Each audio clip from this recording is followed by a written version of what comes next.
So the first thing I want to talk about when it comes to confidence is that you have to rewire your brain through neuroplasticity. And that basically means that your brain is malleable. You can do whatever you want with your brain.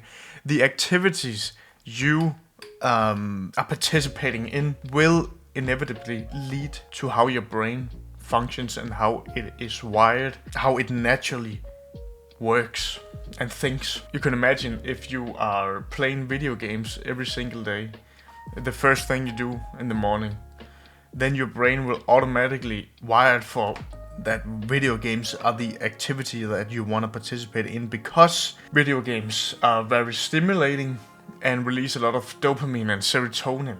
So it's easy for you and your brain to think that it is a productive activity to be doing. So we need to change that. We need to stop doing the overstimulating activities and then redirect our focus into something that is less stimulating but more fulfilling, like going to the gym and doing the things that you specifically don't want to do.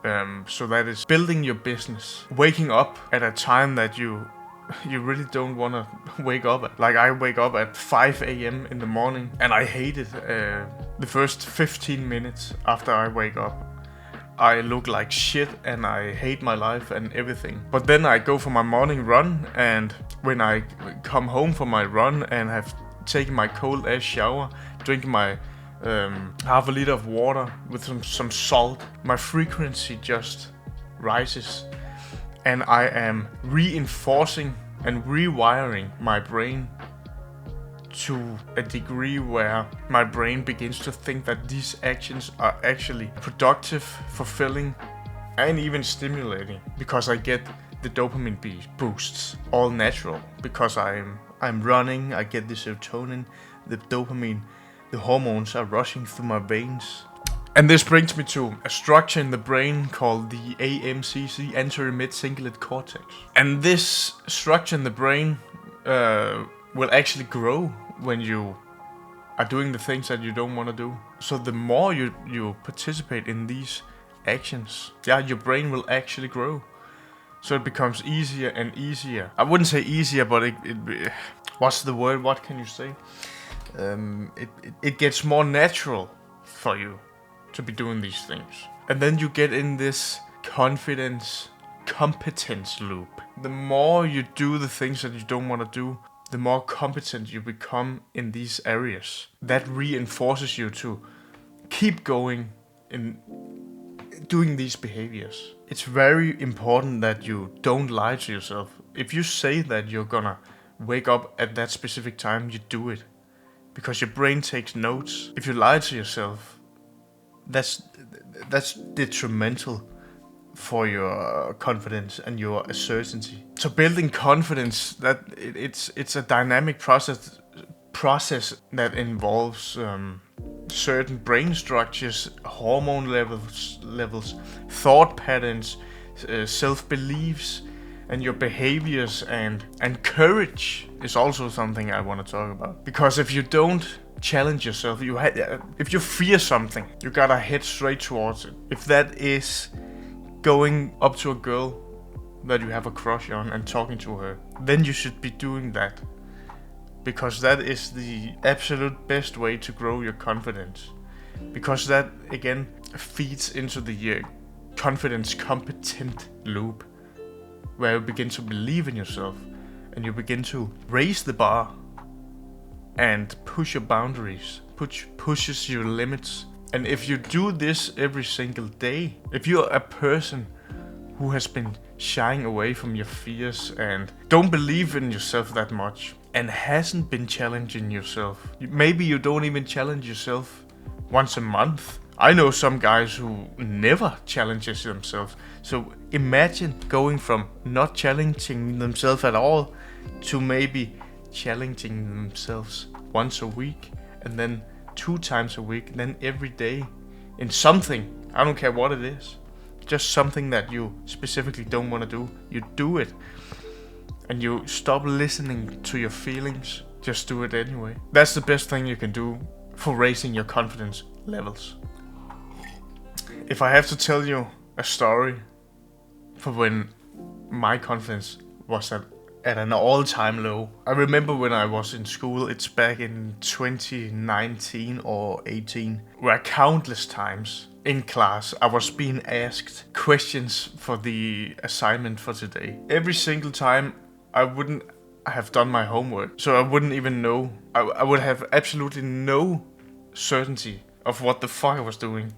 So when the teacher came up to me and asked a question for today's assignment, I would always get, and this is in front of the whole class, I would always get red in my face and sweat profusely and get almost scared and socially anxious because everybody was looking at me.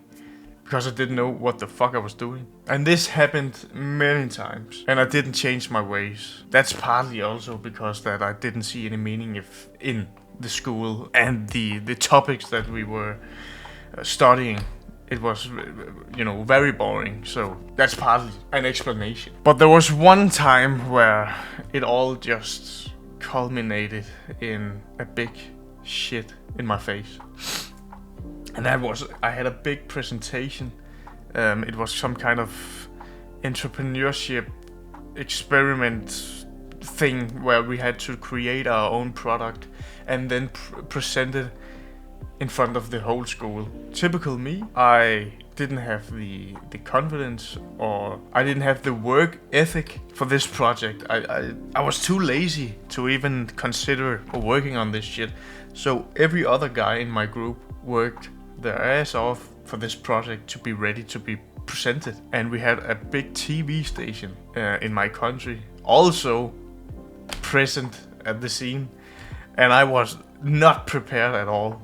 So when it was my turn to present the project, I just know that I was cooked.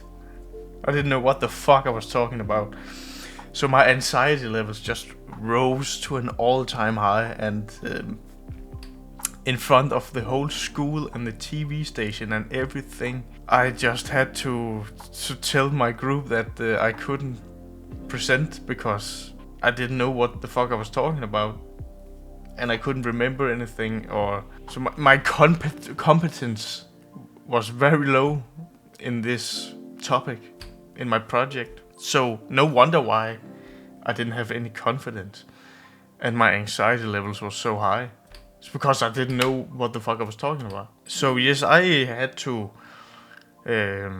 leave the room like a little bitch, and that is probably one of the most embarrassing moments in my life. So yeah, you have to understand, there's no shortcut. You have to be doing the hard work. The magic is in the work that you are avoiding. You have to understand that as soon as you choose the easy option, in that particular instant, you have already lost. Because the easy option will never bring you forward.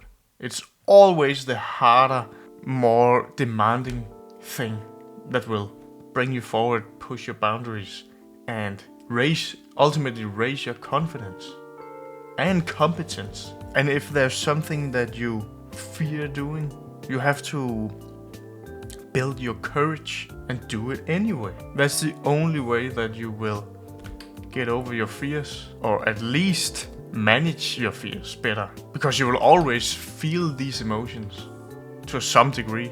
But the magic is that you will be able to do the things that you want to do, regardless of what you're feeling.